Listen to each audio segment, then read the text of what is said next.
Welcome to the Fraternity Foodie podcast. This is the top podcast for college students and college administrators to geek out with the positives, the negatives, and everything in between that's happening on your campus. It's time to ask the difficult questions and find real solutions. We are talking to the best guest on the planet about fraternities, sororities, college life, and of course, we're looking for great food in college towns all across North America. And here is your host, speaker, entrepreneur, resident foodie, and Greek University CEO, Mike Ayalon.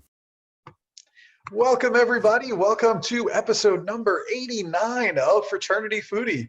I'm your host, Mike Ayalon, CEO of Greek University. We call these episodes Fraternity Foodie because there is nothing like great food to bring people together. Today, we are talking about getting into colleges. We're going to be talking about scholarships, grad school, and so much more with our guest, Michele Wolfson, who happens to be a neighbor of mine in Franklin, Tennessee. Michele is the founder and executive director of Uprep for College, which is an independent college admissions advisory that serves high school students and their families during this often confusing and competitive college admissions process.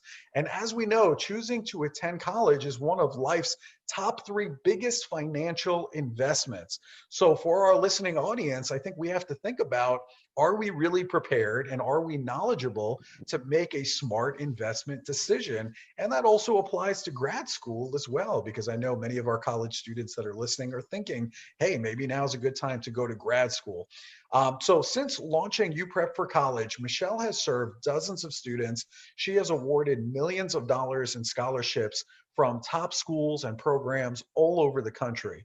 She has marketing and branding experience, and it's perfectly positioned her to serve the needs of today's rising college students by positioning them to stand out amongst the thousands of applicants that these universities are getting annually. So, with all of that being said, welcome to the show, Michele. Hi, how are you today? I am doing wonderful. I am so happy that you're joining with us today. I have so many questions about your business. I absolutely love it, as you know.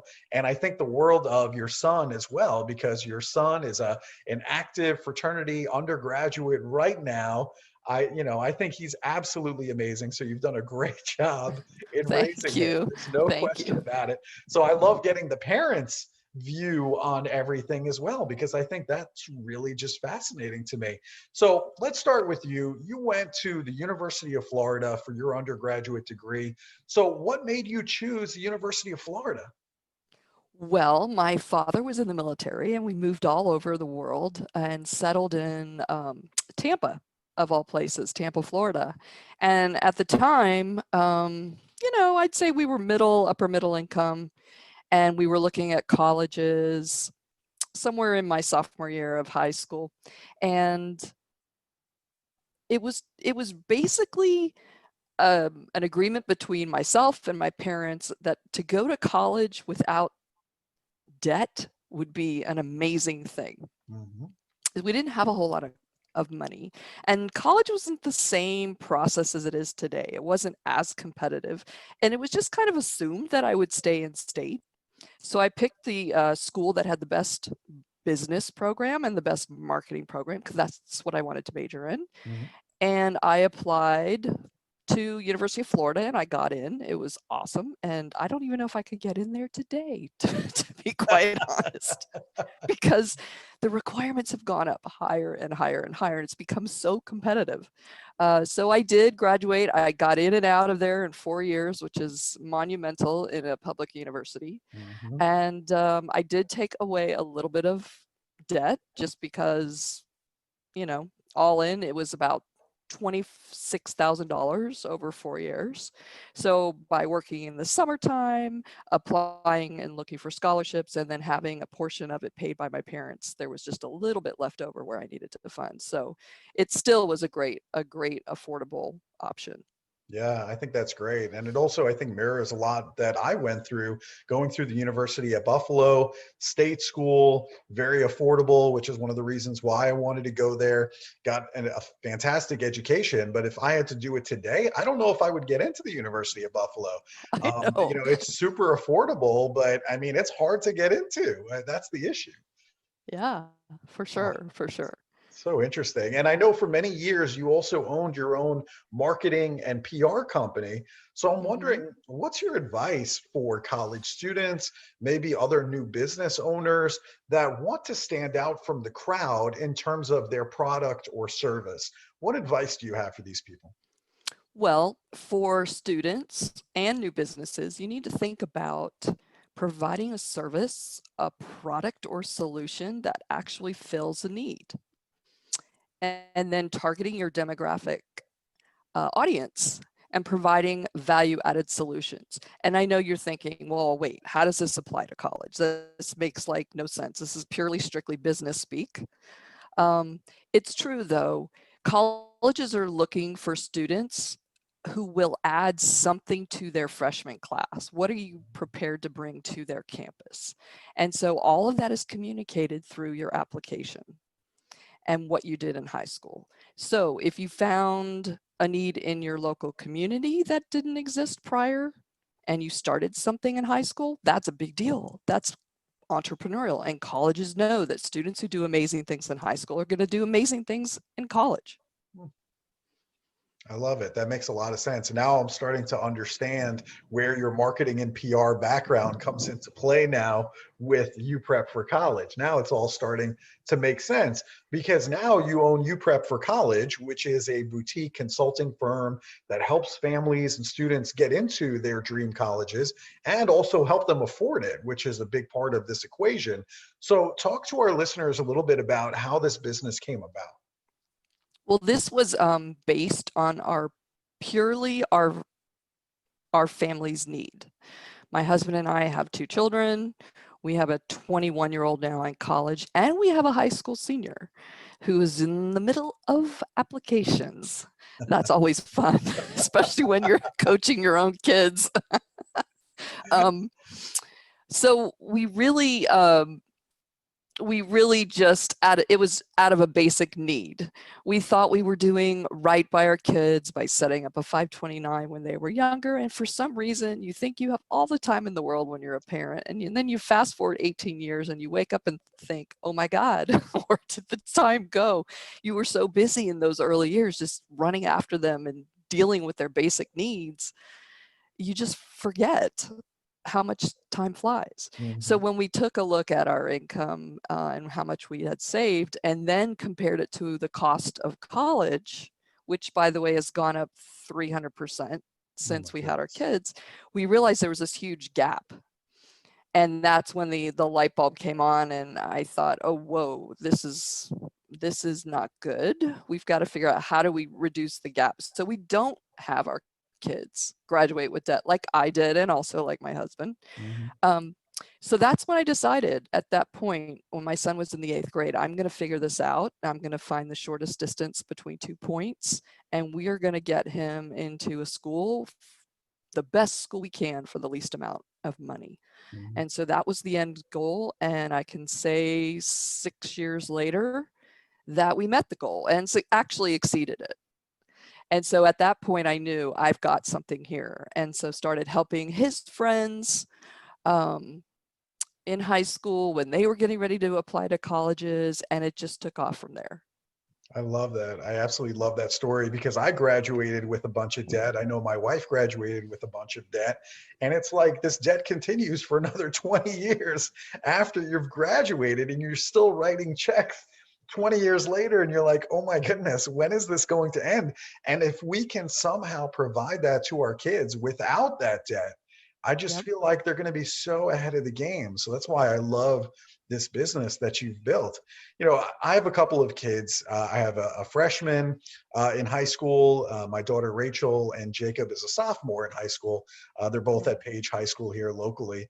And they're both really smart. They're way smarter than I am. I'm just going to throw that out there. Okay. They They're- these kids seem to be born smarter. I don't know what's going on. I don't know either. I don't know where they came from, but all I know is like they're brilliant. And I'm like, oh my God, you certainly didn't get that from me. I don't know where it came. Maybe it came I'm from my right there wife. with I you. don't know.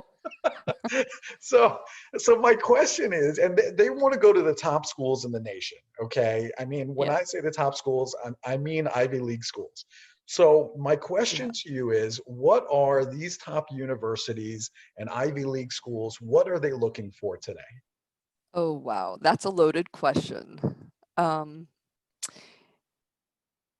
I'll tell you the things that most of us think of. Okay. These aren't the things that typically the average parent understands. Or these are the things that the average parent understands. So take rigorous courses in high school. Mhm. That's a key. Have a strong GPA, Mhm. strong standardized test scores, which this year is an issue because so many testing centers have been canceled for the ACT and the SAT. Right. So a lot of colleges are going test optional right now. Mhm. And it'll be interesting to see if they keep with that even past the pandemic, because there's been a how do you say, an argument back and forth between should we have standardized testing, should we not? And a lot of schools have wanted to go to test optional, but this kind of forced the issue this year. So it'll be interesting to see if we maintain that in years to come. Another thing that colleges look for, and this is predominantly on the application, Mhm. most of these things, a very strong essay and recommendation letters from teachers, community professionals, your guidance counselor, those kinds of things. That's pretty much in the first pass of applications. If you imagine somewhere like a Harvard University, Okay. they receive 40 some odd thousand applicants for 2,000 seats. Right. And all those kids that are applying have amazing grades, amazing essays, amazing recommendations. They're all incredible. So how do they choose? So it really depends if you're applying to an Ivy League school or a state university or a private university that's a mid-size, what their determination is behind the scenes. I'll tell you, a lot of the universities that are top tier, which are the top 15 to 20 Ivies included, have some things behind the scenes that no one really understands that helps determine whether your child can get in. Are they a legacy? Did a parent attend there, a grandparent? Are they a low income, possible minority student? Um, are they early decision, meaning they are committing to attending regardless of how much it costs? Do they show us that they really, really want to go here? Colleges are interested in protecting what's called their yield, which is a percentage calculation of how many students apply, get in, and then go. Mhm. And that yield drives so much. It drives the US News and World Report rankings. Mhm. It drives how many students continue to apply year over year over year. It also applies to their Moody's rating on how much money the university can borrow. So this yield is a golden statistic behind the scenes that most people don't understand. Mm. So when colleges are like those top tier schools are looking to accept students, they have this whole list of about 8 to 10 things that they look for in that freshman class that are first and foremost important, other than the things we talked about previously, the grades, the rigor, the essays, the recommendation letters, because they're crafting this class based on certain things. You know, are they a donor or developmental family? Meaning, are they going to donate money to a wing on the university's campus? Are they a friend of the president or chancellor? I mean, these are kinds of things that are going on. So for example, with Harvard, who had a 4.5% acceptance rate this past year, Mhm. for those students who qualify in those 4 to 8 categories, they're going to get in over anybody else. So that 4.5% rate is really half of that for the average Joe who doesn't have those characteristics. Right. So it's kind of misleading. There's a lot of things going on behind the scenes. And what I tell families are, colleges are businesses first. They're nonprofits, but they're the most profitable nonprofits in our country. And so you have to know what they're doing behind the scenes. And that's kind of what I do, is help educate families and understanding how does this whole thing work? Mm-hmm. And once you understand the game, then you can play and up your chances and increase your chances of getting in. So that's kind of in a nutshell what's going on Yeah, with that's top tier fascinating to schools. me. I want to go back to one thing that you said about basically committing to one particular institution. Mhm. How are we supposed to commit to one institution if we don't even know how much we're going to pay for this institution? That to me sounds totally backwards. Yeah, it is. And there are families who want their kids to go to a certain school, or the kid wants to go to a certain school. They don't care. Money maybe is not an object. $75,000 a year, no big deal. Okay. I don't know about you and I don't know about me, but nobody in our neighborhood is in that situation. Correct. So unless maybe a grandparent or a few grandparents are there supporting and funding the child's education. But it is a means by which students have a couple more percentage chances of getting in to that university, because it's the goal of the university to fill those freshman seats as soon as they can. Mm, okay, I And a understand. guaranteed admit is better than anything. That's golden hand, and that helps their yield percentage, that helps them get their class filled up, to build a waiting list in their, so forth and so on. They say if you apply early decision, you can only apply to one school early decision, and you have to go if you get in. Now, obviously, financially, if you can't afford it, you can back out. They don't like that. The guidance counselors don't want you to do that, because then that gives the school a bad name, and so forth and so on. So there are some ways you can back out of an early decision. Mhm. Um, but yeah, so those are some of the things that we talk about for certain kids. And right now I'm working with kids that want to go to Vanderbilt, something fierce. It's very hard to get into Vanderbilt in the state of Tennessee because so many students want to go there. Sure. So they have to really pick and choose between a lot of students. If you apply early decision, you have a better chance of getting into Vanderbilt. So some families are actually doing that.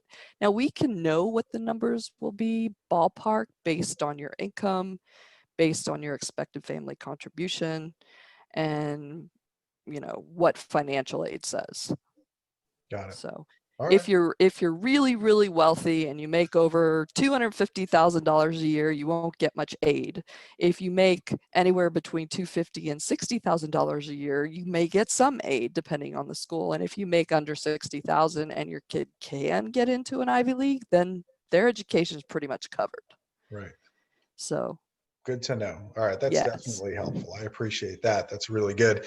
The other thing that I wanted to ask you about is how can high school students and even college students for that matter further develop their personal brand? Because that's something that I see with a lot of students today.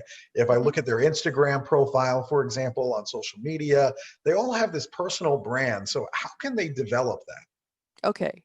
Um, Typically, and I do work with students who are middle school. I know that sounds crazy, but Mhm. that's where families and kids, I suggest to parents, let your kid try everything, like a buffet, to use your foodie example. Mhm. Try everything on the buffet and see what you love and see what you don't. And then if you love it, try it out in middle school. There's nothing that will stick with you on your college application in middle school. So try this, try that. And once you hit high school, ninth grade, stick to that and go deep for 4 years, because colleges want to see pointy headed kids. They used to want to have well rounded kids. They used to want to have kids do everything amazing, athletics and speech and debate and this club and that club. And they've gone away from that. And now they're wanting pointy headed kids. They want kids who have passions that go deep Got into it. their passions and then also become leaders in those passions. And so therefore, if you do that for all 4 years and show success, you have a better chance of catching their eye, if you will. Right. Thank Yeah. you so much for explaining this to me. This is really helpful, by the way, as I'm Well, looking I'm at my glad. kids and as I'm trying to figure out what to do with them and how to direct them. I think that's really helpful. We want to Well, go maybe you deep could. in, some specific areas rather than try to cover, 30 different organizations at the high school. Yeah, it's true. It's true. You don't have to spread yourself too thin in high school. That's really good. So let's talk about scholarships because, just like you said, I mean, I can't afford the world here. Okay. I just don't have unlimited income. So, what is your strategy for getting huge scholarships for students? Because I see that you have the recipe, you know how to do that. So, what is the secret to do that?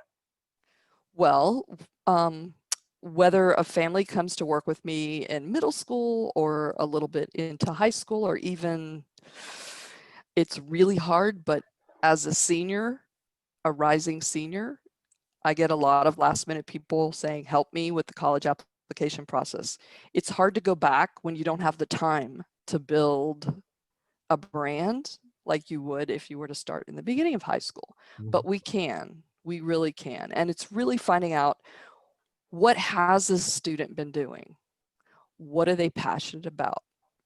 And taking that information and we match it up to certain categories. I have a whole branding sheet and we go through each one and say, do you feel like you're this? Do you feel like you're this? Do you feel like you're this? And if the kid says, nope, nope, no, oh yeah, I think I am. And so we pick 3 or 4 things and we put them together and we back it up with evidence on their resume and their application. And the whole application mirrors that 1 or 2 2-sentence elevator pitch. You know, the elevator pitch? I don't know if you learned about that. I Oh, find yeah. out that kids today don't understand what that means. And so I have to explain to them that you walk into the bottom of a multi-story building, you get in the elevator, you turn to your left, you turn to your right. You only have so many floors before you get off. And so someone says, well, what do you do? And you have to be able to explain in 2 sentences or less, this is who I am, this is what I do. Well, that's an elevator pitch. So we basically create an elevator pitch for a resume and we put it on there and everything backs it up based on the application, Mhm. the recommendation letters, extracurriculars, their classes, all of it. That's how you build a strong application that will catch the eye of someone and allow you to apply for certain scholarships. Okay. Yep. Some Gotcha. scholarships are just based on your scores, your GPA and your SAT. For example, University of Alabama. You don't have to jump through hoops. You don't even have to write an essay. You basically just apply with your GPA and your SAT or ACT, and if it's high enough, boom, you get a scholarship. Hmm. Other schools require a little bit more than that. So it just depends. Got it. All right. Well, that's very good to know. You also talked about these application essays. So I'm wondering, what is your strategy when you're working with students to write a top-notch application essay? Okay. Everything that I'm telling you right now applies to not only undergraduate schools, but graduate schools. Perfect. So you can take the same, like you said, recipe and Hmm. apply it to graduate schools Hmm. for those of the students who are listening on the Perfect. podcast. Yeah. As far as strategy for writing top-notch application essays, so kids today in high school learn very well. They learn the traditional research, annotation, intro, hypothesis, 3 supporting points, 3, you know, opposites. So against those supporting points, and then a summary of. It's a very traditional style of writing. It's very academic. College essays are none of that. So what happens is kids come to me and they're like, what do you mean I have to write an essay about myself? What do you mean it has to be creative? What do you mean? What do you mean? And so we go through a process of kind of like a boot camp, an essay boot camp, Mhm. where we go back and forth and I give them examples. Here are several examples of winning essays that got kids into top tier schools. And I often tell them, facts tell, stories sell. So tell a story about yourself and some of the things that you encountered, some of the things that you learned. Colleges want to know who a kid is based on that application essay. And you typically don't talk about anything else that's been put in your application. Your resume, your recommendation letters, your activities. You can write about an experience and an activity, but tell them something they don't know about who you are as a person and what you're going to bring to their campus. Share something personal, not in the application. Let them know who you are and what you will bring. And that's pretty much an application essay. Perfect. Very Yeah. good. I think that helps. Now, I'm also curious because you're a parent and your son came home one day and he basically said he's joining a fraternity at college. And of course, he's a member of AEPI, which I think is absolutely fantastic. And so, you must have had some preconceived ideas about fraternities when he told you that. So I'm wondering what you thought when he mentioned that he was joining a fraternity. And I'm also wondering if your opinion has changed about fraternities over time. So let us know, what is that like as a parent? Okay.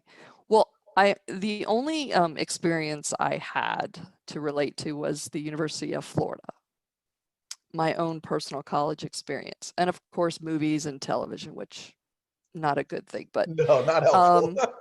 not Animal House, not a helpful thing. Not good. And so Greek life was huge on UF's campus. They had Greek Row, massive, massive houses with, I don't know, 50 to 75 brothers living in the house, and parties out the wazoo all weekend long. Kegs were flowing. This was before the drinking age was changed to 21 in the state of Florida. This was when, so I was 18 as a freshman, and it was just party central. So of course you can imagine my son comes home and he says, "Mom, I'm looking at," or actually we talked to him at the time. He kind of goes, he kind of went missing in action those first few months of college. We're like, "Are you alive? What's going on?" He was very, very busy. Yeah. And he said, "I've decided I'm going to pledge a fraternity." And I remember thinking, ugh, are you kidding me? Because my experience was, I'm thinking you're not the party guy. Mhm. You've never been the party guy, even in high school. And so it just kind of scratched my head thinking, does not compute, does not compute. And then I realized, okay, he's at a school that doesn't have a huge Greek life. They don't even have fraternity houses on campus. They're small, small. But I was like, okay, all right, I'm going to go with it. He's an adult. I can't call the shots. He's, 18. He's an adult. He can make his own decisions. But I was kind of like, well, I just remember telling my husband, I don't get it. I never thought. He goes, me neither. I never thought he would go into fraternity. But then as we started learning more about it, it was a place for him to find his people. It was a place for him to feel connected in a big university. It was a place for him to venture into leadership experiences. And so that first year, I mean, he went full force and pledged the first freshman year. And then he's like, I'm gonna be in charge of Rush this next spring. And I'm like, what, huh? And so he just jumped right in and said, I'm going to be in charge of Rush. And the next year he said, I'm going to run for president. I'm like, wait a minute, hold on a second. How did this happen? How did this happen? So it went so fast, but it's been a great experience for him. He's had to learn so many life skills that he didn't learn in high school. Mhm. I mean, he was like the head of his track and cross country team. He was the head of some other things, he had some community service things that he led, but this was like a whole nother thing. Mhm. And I can tell you that looking now where he's at, and he's finishing up his year as the president, so he'll be passing the torch soon, and he's happy about that because it's a lot of A lot of responsibility. work. Yeah. Yeah, but it gave him a place to belong. It gave him his social group, his social friends, and I think he's had a great experience. So it's changed my opinion because of that. And I've seen how it's personally affected him. And I think as far as students go, getting involved on campus is so key in having a positive experience of college, because otherwise you're just going to class and going back to your dorm. And it's not where you go, it's what you do when you get there. Right. So I'm so glad that you and your son have had that experience, because it really has benefited me greatly over an entire career. That network and the skills that he learned as president, I also learned as president of my mhm, chapter. And I'm so grateful for that experience. And that's why I champion fraternity and sorority life, because I know that it can take students, give them that belonging and that connection that's critical to their success while they're all the way at college, because he doesn't go to school in the state of Tennessee. He's out there. yeah, And yeah. so that's really his home base. And that's what anchors him to the university. And I know that those friends and connections that he's made are going to stay with him for a lifetime. And the skills that he got it's just, you can't get that in a classroom. The working with the other students and motivating all of these students in the fraternity. And guess what? There's going to be lazy people in the fraternity, and he knows how to work with them. He knows how to work with them, and that's going to pay dividends over a lifetime, because he's Yes. going to be a supervisor of people that are lazy in their careers. It's just what's It's going to so happen. true. It It's is just so what's going true. to happen, but he knows how to deal with that.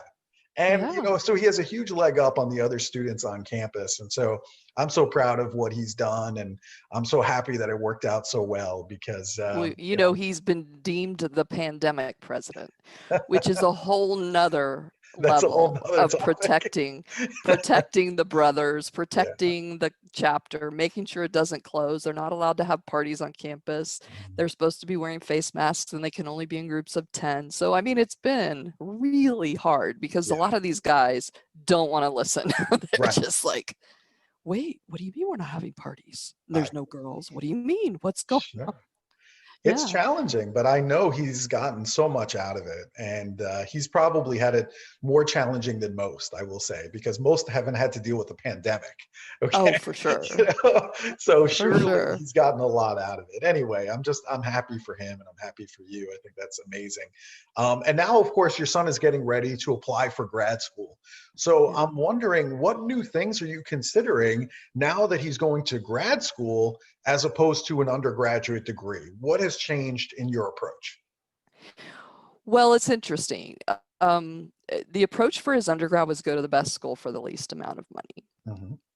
And now we're looking at go to the best school also for the least amount. But we're thinking it doesn't necessarily matter where you get your undergraduate degree. If you're going to get a master's or go to law school or go to medical school, if you're going to take on debt, do it in the secondary degree location. Mhm.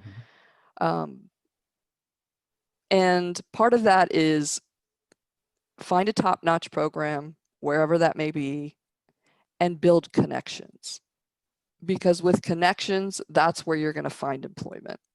So right now we're looking at the strategy of some top tier schools, because we saved so much on his undergrad and we still have his 529 that we didn't touch. He basically went to college for, I don't know, all in maybe $20,000, Wow. which is not that much for a Yeah. four-year degree. No, it's And not. so, yeah, because he won a ton of outside scholarships, and then he got the merit scholarships for being a part of the University Scholars Program and so forth. But so we're telling him, look, we'll take the funds and we'll apply it towards your grad school. So he's looking at schools like Harvard, Stanford, I mean, big name schools, Mhm. because he realizes employment and income can be derived from a graduation. from one of those universities. So that's what he's looking at now. Whether that's where he ends up, because we're still a couple of years out, it'll remain to be seen. Yeah. That's Yeah. fantastic. Well, good luck with that. I definitely want to stay on top and see, where he ends up. This is all fascinating to me. It's like an experiment that's happening in real time. We It get to is. see how it all plays out. It And is. I can't wait to see either. I know. I just want to like open up an envelope and see what the result is. But of course, there's a whole process involved, so it's not that easy. Yeah. Yeah. Well, that's really great. I appreciate all this information. This has been so helpful. And you know that we love good food here at Fraternity Foodie, and we're lucky to be living in the same neighborhood. So I'm curious, where do you go for food? Let's say in the Nashville suburbs, maybe Oh my Franklin gosh. or Brentwood. What's your family's favorite go-to place? Because I need good food recommendations always. Well, you happen to hit the mother lode because we're food snobs. Yes, yes. We're total food. I can't even begin. Well, lately it's been my kitchen only because we haven't been anywhere. I think Right. we went out for our anniversary. We went to a new restaurant down in Nashville called, oh my gosh, I can't even think of it. Michael Miena, I think the guy who started a famous restaurant in Chicago. He Okay. was a Michelin star chef, opened a restaurant in a hotel downtown, and for the life of me, I can't think of it. It's an Italian place. Okay.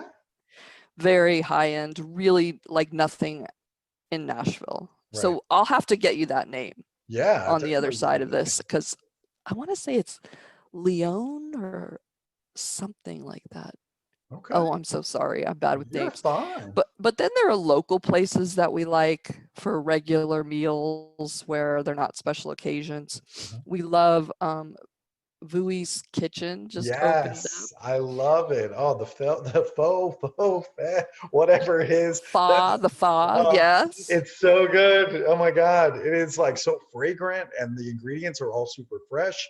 I Yes. mean, I love that place. That place is great. They had a place in Nashville and then Yep. they recently opened up the place in Franklin, which makes it real easy. I can just They look at the actually have store. like 2 or 3 more locations. Do they They have one really? in, Oh my yep, they've goodness. got one in East Nashville, Berry Hill.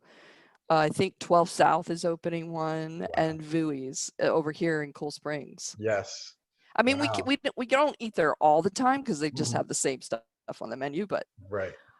we switched up. We like Koi, which is down also near 12 South and also in south of Franklin off of Columbia. Yes. We like Asian food. Yes. Um, let's see. There's a bunch of great restaurants. Bourbon Steakhouse is pretty cool downtown. I'll have to check that out. That's I haven't been there in, yet. I believe it's the Marriott Mhm. signature restaurant. They have Mhm.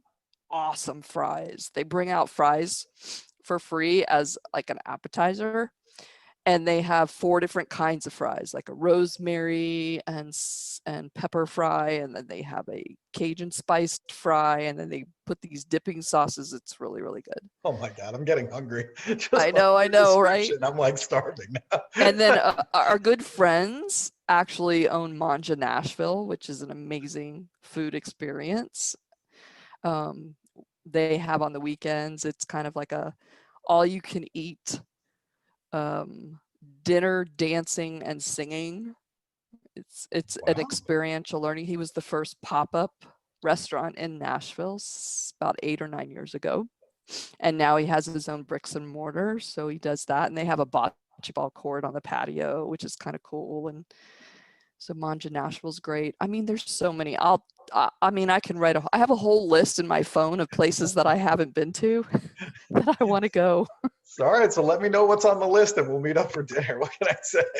Yeah, no kidding. Absolutely. That sounds fantastic. Well, thank you so much. That is awesome. And so anybody who's in the Nashville area, now you know where to go for food. I think that's absolutely fantastic. All right.